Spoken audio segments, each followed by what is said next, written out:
Yo, what up, Street Dogs? Eric Kim. All right, some turbo thoughts. So this turbo thought is regarding, just buying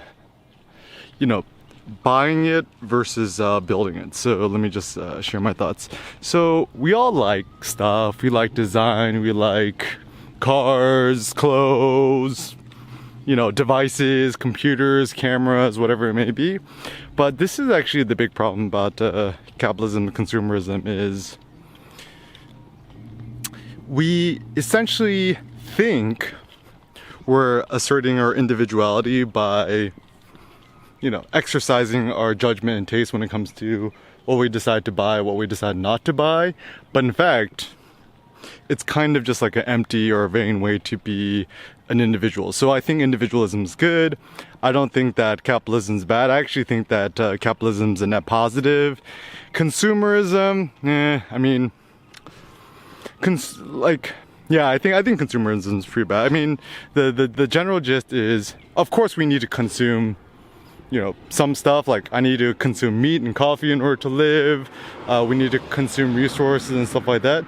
So certainly, the consumerism to consume is good. But then the downside of consumerism is when it's like consumption for consumption's sake, rather than consuming things in order to do something else. So I'm actually much more about this life of like producerism. Hey, I love the car, man.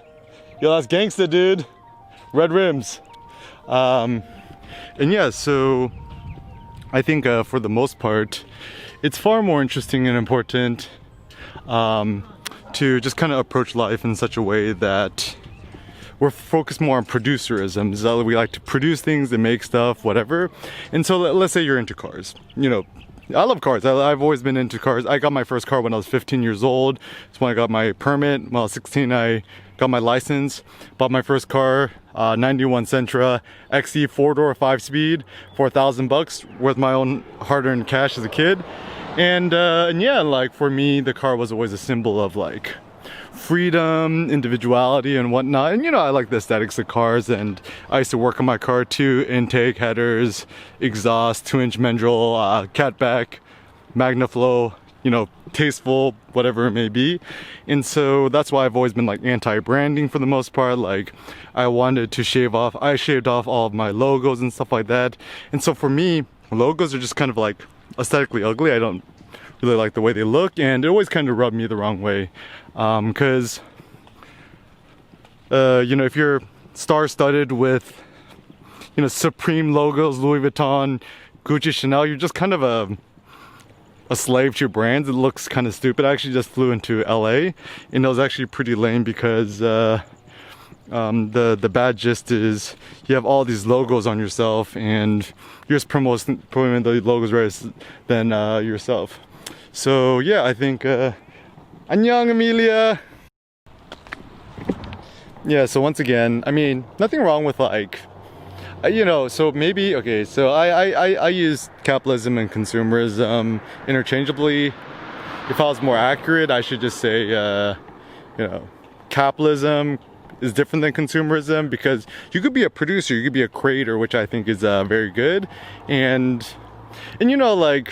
once again, I don't want to sully people who like are consumers, whatever, because that's how the economy runs. If we didn't have any consumers and we didn't have a consumerist culture, none of this would work. But for the most part, if other wants to be a consumer, I say don't judge, just let them do whatever they want them to do. And what we could do as creators is focusing on making, thinking, and producing stuff. And for the most part, this is the problem, is that like, let's say you're really into clothes, right? You could go out and you could buy like $100 Supreme shirt, or you could buy a Louis Vuitton bag, whatever.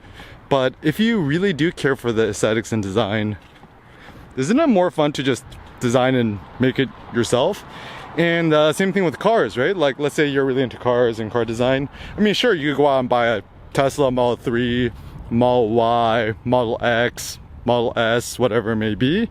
But the work's already kind of been done for you, so it's a little bit boring. Like, I'm a huge fan of the Tesla cars and Elon Musk and stuff like that, but I don't know, I think it's probably more interesting to troll Craigslist and search for, you know, a private party, you know, solo owner, 5-speed manual car, and kind of find a car that jives with you, and then maybe you're the one who modifies it and adjusts it and stuff like that, rather than just buying a pre-packaged solution. And this is why, for the most part, like, you know, I really want to like the iPhone, but I just cannot, because it just feels too much like a procrastinator in bed, which means like it's already good, everything works, but then there's no fun in that. And so in some ways, I don't know, I think my own personal philosophy is I kind of prefer to make things a little more difficult for myself, because it's much more fun and interesting. Because, you know, you already buy the iPhone Pro, let's say, right?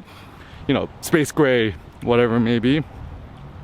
Obviously it's good and it works great and stuff like that, but like there's no more fun, and it's kind of like the end of the world. So you're like, wait, that's it? That's like, I have nothing else to look forward to. And I think life is more about a journey, it's about iteration. And so rather than being like an Apple fanboy, maybe you could create your own next version of Apple. So I think it's much more interesting to, you know, worship Steve Jobs and his creative vision, rather than to praise Apple and just buy the consumer goods for the sake of it. So like my new insight is, you know, I'm a huge fan of Steve Jobs, Jony Ive, the design team, and, you know, all parties included, but I don't gotta buy Apple products in order to jive with their aesthetics or philosophy and stuff like that. And so maybe what it is, it's essentially to cherry pick and find inspiration from other creators and artists, and use that inspiration to leverage yourself to create beautiful things, beautiful ideas, beautiful products that you hopefully could change, empower the world.